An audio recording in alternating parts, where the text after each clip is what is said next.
law enforcers deployed to search for Kingdom of Jesus Christ or KOJC leader Apollo Quiboloy and the other subjects of the arrest warrant, and they vowed to continue with their operations even though some of them are already allegedly receiving death threats, especially after the police made a new discovery inside one of the structures in the KOJC compound.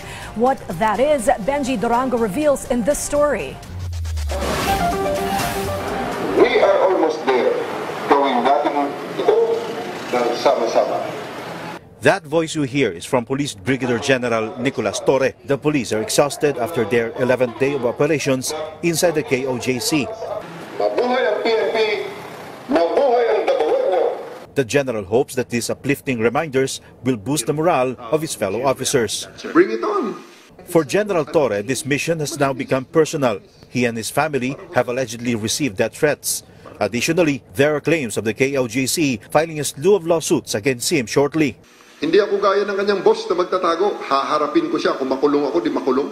Moreover, the PNP has discovered something new. Torre showed me the satellite image in a building next to the Kingdom, and the SMNI building is a two-story building where Torre claims a Bible school stands. Inside, there's also a luxurious hotel-like room. Positive. Nandun ang kwarto. Wala lang ang tao. Kwarto na napakaganda. Base sa mga gamit na nandun ay kwarto na isang lalaki na tumutugma sa pangangatawan at size ng mga sapatos at mga gamit ni Apollo Quiboloy. This room is surrounded by countless other rooms. According to Torre, Quiboloy is the only male resident here. The so-called Bible school. Merong Bible school po di ACQ Ministries, pero hindi po ako pastor, abogado po ako, no? However, Torre is not pleased.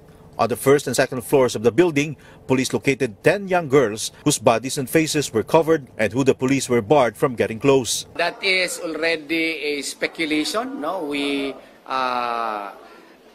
I suspect that General Torre is doing that in order to paint a bad picture of Pastor Apollo Quiboloy in the public's eyes. No? As a matter of fact, if that is true, then he should have presented it on the first day right away.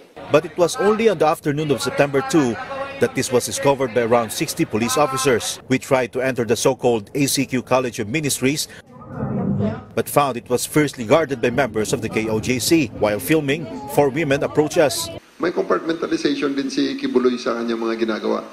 May mga taong nandito na hindi alam kung anong ginagawa sa kabila.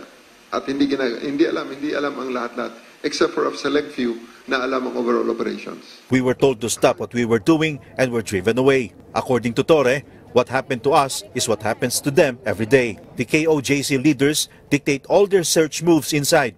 This is why their operation is taking so long. But if there's any good happening now, it's the provision of more information that will ease their search. Ang nakukuha namin ay mga taong nagsialisa na ang nagbibigay ng impormasyon. Ito, kaya gaya kahapon, tama ang ibinigay na, sir, dyan, may kwarto si Quiboloy dyan, sa ganito. So pinuntahan natin, tama nga. Tingin ko dyan, ginagawa yan para lang masira si Pastor Apollo Quiboloy at meron pa silang rason na mananatili ditong gawain na boarding house itong aming eskwelahan at saka ang KOJC facilities. Although the PNP hopes to conclude operations at the KOJC compound soon, the conclusion to this saga is nowhere in sight and open-ended. It is with full sincerity na I told them minimum 1 month. Both sides will have to endure until the accused surrenders. Benji Durango from the National TV for a new and better Philippines.